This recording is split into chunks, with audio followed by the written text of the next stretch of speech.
So, Dr. Hossain, thank you for joining me today. You are the founder of InfiniCell, when you are pioneering safer and faster charging aluminum-ion batteries, and you also serve as a battery modeling engineer for grid storage.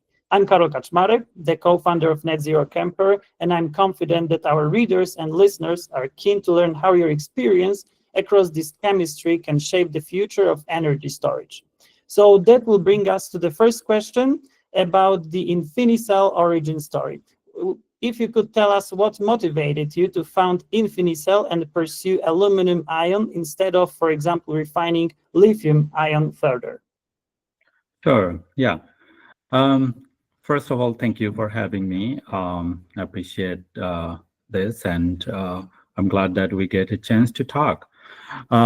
So honestly, InfiniCell was born out of frustration and a bit of obsession. My entire career has revolved around batteries, like building these batteries or modeling or even breaking them apart and then do the analysis. And I kept running into the same issue, that lithium-ion fires, there's supply chain bottlenecks, and rising cost, and also long charge times. So I asked myself that why are we still putting up with these limitations just because lithium was first to market? So I started experimenting with aluminum because it has everything that you would want in a dream anode material. It's abundant, cheap, recyclable, and theoretically carries 3 times the charge per ion compared to lithium. So the challenge, of course, was making it work in a rechargeable cell with a decent voltage, cycle life, and high power. And over the last few years in my garage, I started working on this aluminum battery. I played with different electrolytes, catalysts, and cathodes to design this innovative aluminum-ion battery. Eventually, I hit on a combination that gave me fast charging without overheating and also a non-flammable electrolyte and promising energy density. And that was the spark that became InfiniCell, driven by the conviction that we can build something far safer, faster, and cheaper than lithium-ion ever will be. Perfect. And actually, that brings us to my second question, because I was just about to ask you about safety advantage. So your pitch, as I checked online, stresses non-flammability. So if you could tell us which cell components or electrolyte choices make aluminum ion inherently safer. Yes. So we're still early, but our design philosophy has been the safety by design, not safety through extra hardware that lithium-ion has to add. Now, we're not adding any complex cooling system or fire containment boxes like, as I mentioned, in lithium-ion packs need. Instead, we choose materials that are inherently stable. So in that case, we use some non-flammable electrolytes that don't vaporize or catch fire even under a high temperature, and definitely no volatile carbonate solvents that can catch fire easily. Also, the cathode chemistry, the way that we tuned it, that this is based on graphene supported metal. Also, we included some catalyst into that, and the whole cathode becomes oxygen stable. So it does not liberate any oxygen when heated. That brings to that removing one of the key drivers of these lithium fires. So we haven't done any full-scale abuse testing, because we're still focusing on making strong reproducible cells in terms of higher voltage, higher cycle life, and energy density. But everything about this chemistry points to a much safer baseline compared to a lithium-ion. So my goal is to reach a point where you can install a multi-megawatt aluminum-ion battery storage unit next to a school or a hospital without a single layer of complex fire suppression system and sleep well at night. Exactly. It's very smart because actually it is reassuring this to see the safety engineered at the materials level. And what about ultra fast charging? As I read, early prototypes reportedly charge in 5 to 8 minutes. So if you could tell us what transport mechanisms enable such high current without any thermal runaway? Yes. So this is exactly where this aluminum battery shines compared to both lithium-ion and sodium-ion. Aluminum carries 3 electrons per ion, and that's inherently higher current, theoretically, definitely. But there is specific innovation that we have made to push these charging speeds. First of all, in the cathode that we use some catalyst. So we use a catalyst embedded in this graphene-based structure to accelerate the redox reactions at the cathode, and that reduce polarization during charge. So that's how we can push very, very high currents without any major overpotential rise. And if you think of graphene nanostructure, it creates a large channels for aluminum ion to move rapidly and overcoming the sluggish kinetics that plague most aluminum ion atoms. So with adding this catalyst into this graphene nanostructure, it helps us to move aluminum ion even faster. And this electrolyte that we have tuned, so this composition was made to make sure to avoid thick passivation layers, and that typically slow charging in other chemistry. So we tune the electrolyte in such a way so that it combines with this innovative cathode and then produce fast charging capability. So the result is that we can safely accept extremely high C rate charging in minutes instead of hours without generating damaging heat or causing degradation. Lithium cannot do this without plating and ACI breakdown. Sodium is even slower because sodium ions are bulkier, and the cathode structures available today cannot handle this extreme current without losing a lot of efficiency. Whereas the aluminum-ion battery that we have built shines on this section. Thank you so much for this explanation. It was extremely insightful. Right now, let's talk about cost and supply. So aluminum is abundant, as we know, and inexpensive. So what cost per kilowatt hour target are you modeling for commercial cells? And how does that compare, for instance, with today's LFP, which is lithium iron phosphate? Yes. Yeah, I believe aluminum is the only chemistry that can truly break that $40 to $50 kilowatt hour barrier in long term. Aluminum itself is one of the cheapest and most abundant metals on the planet. The cathode metals we use, that is graphene based, and also the catalyst that we use, that material is also abundant. So that brings to that the whole cathode material are far cheaper and more sustainable than nickel, cobalt, or this high purity lithium salt. So we can also leverage existing lithium and manufacturing lines. So it's not like we're asking So we're not asking gigafactories to rebuild from scratch. Same roll-to-roll coating, same cell assembly steps, just different powders and electrolytes. That means scale-up is straightforward.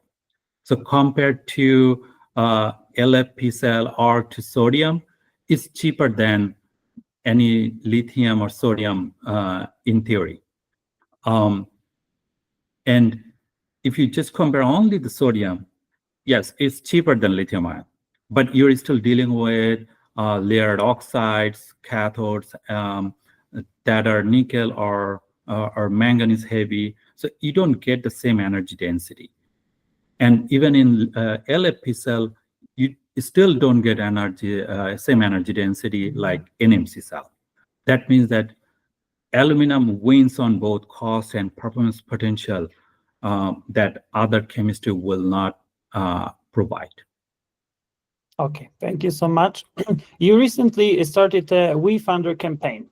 Your current race aims to build a dry lab and pouch cell prototypes. What technical milestones will the new funding unlock over, let's say, the next 12 months? Yes. So this funding round is about moving from a homemade lab result to industry-ready prototypes. So specifically, we plan with this capital, we plan to build 5 to 10 amp hour pouch cell for internal and external testing. So we will provide this cell to the external testing facility so that we have some validation from outside as well. And then also we will work on our catalyst and the cathode material to make sure that we bring the highest possible voltage that it can provide. And another point is the long cycle life. So our target is to prove to the world that this aluminum battery can provide 5,000 plus stable cycles at high C rate. And that can show that this aluminum ion can compete on durability compared to lithium ion. And also we will plan to begin early partnership discussion for any pilot deployments in grid storage or fleet vehicles or any other possible companies that relies on the batteries. So with sufficient funding, we can show the world within 12 months that this aluminum ion is not just a lab curiosity, it's a commercial contender. That should 100% resonate with investors and partners. I'm pretty sure about that. Let's talk about the go-to-market path. You plan to license the chemistry and partner, as you've just said, with two-tier original equipment manufacturers. And what criteria do you think will you use to choose the first automotive or stationary storage collaborator? Yeah, that's a really great question. It is very important to choose the partner initially at this stage very carefully. And I think we are going to look for partners who think that they would have to operate in safety critical environments, like, for example, urban grid storage or underground mining vehicles or indoor charging hubs, or even consider that where they need fast charging needs, for example, heavy duty vehicles or eVTOL. Right now, eVTOL is surging very much. And I personally worked at Nikola Motors, where we built heavy duty vehicles. And I have seen this issue, that how much charge and discharge that it needed, but lithium ion couldn't provide that much. So these are the markets that we'll target. Also, we'll see that if any company are willing to co-invest in these pilot projects, taking on some technical risk if possible in exchange for a long-term competitive edge. So basically, we want early partners who are visionary, not just following lithium because it's familiar. These are the companies that want to lead, not wait for incremental improvements in lithium or other chemistry. Strategic partnerships seem key to scaling without huge capital expenditure, which is important at the very early stage.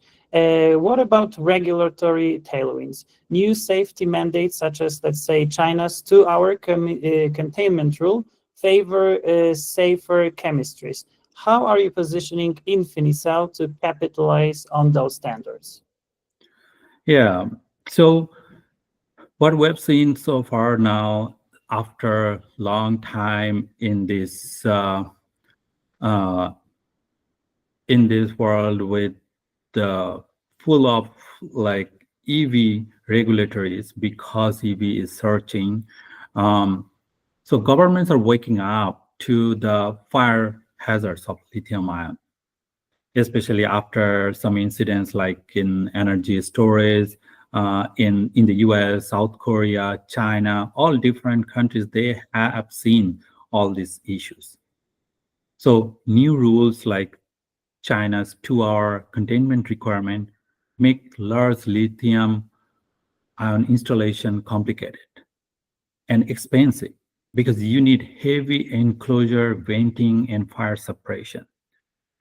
But for these aluminum ion cells, we are designing to eliminate that risk at the chemistry level, not the system level. That means that it lowers the system cost, fewer regulatory hurdles, and greater public acceptance. In many ways, the market is begging for a solution like ours. And it just hasn't existed until now that we built InfiniCell. Perfect. Let's switch now to your work at Peak Energy. How does modeling you do there help shape sodium-ion cell design and the way packs are engineered? Yeah, currently I'm working at Peak Energy as a cell modeling engineer.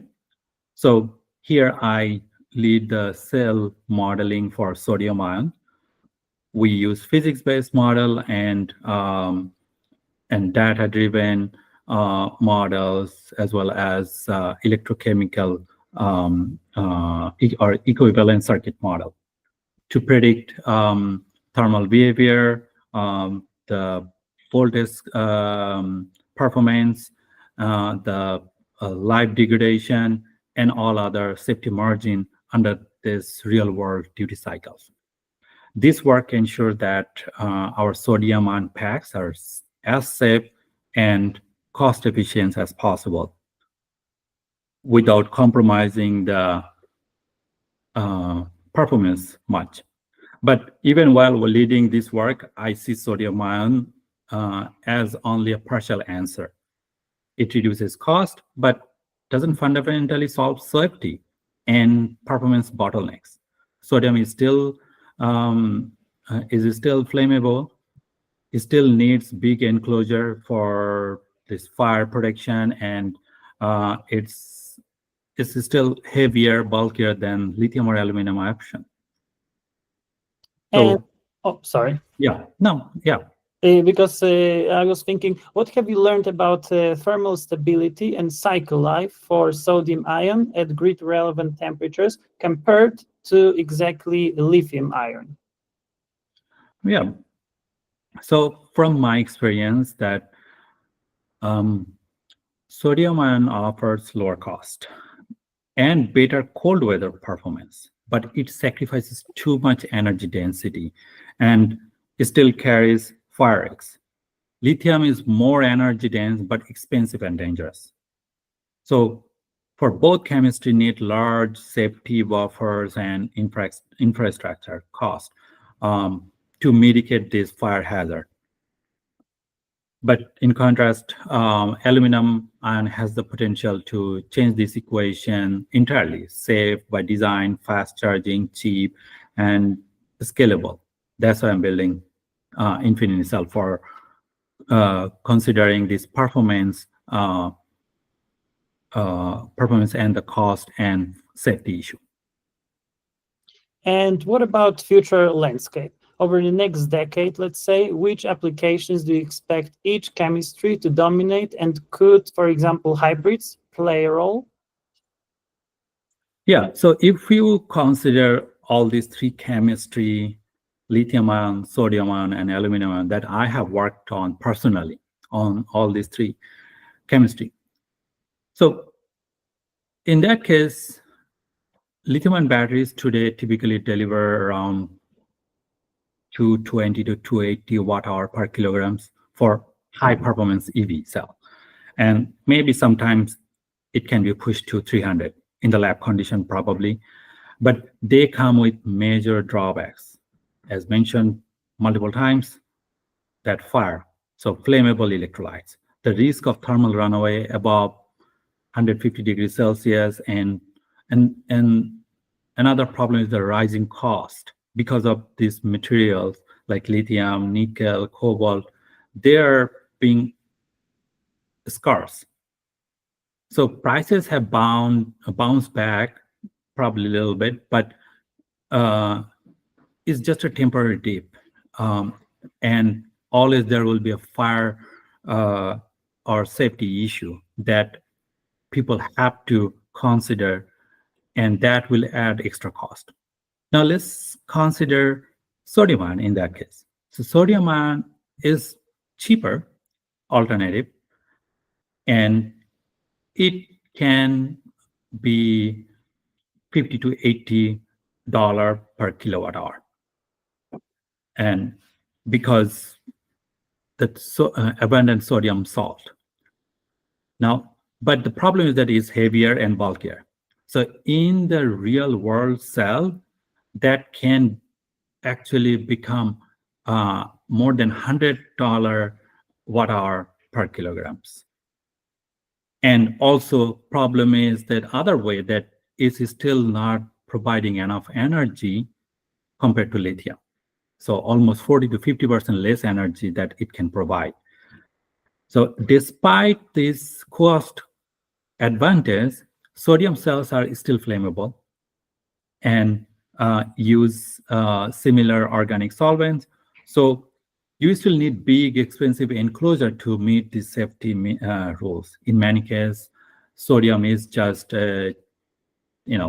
cheaper version of lithium without solving the fundamental safety issue. Whereas aluminum ion has the potential to combine this low cost and high safety while still delivering energy density close to lithium ion initially. But it has a potential to surpass that energy density of lithium ion. And aluminum is no doubt one of the most abundant metal on Earth, making up like, I think, almost 7 to 10% of the Earth's crust.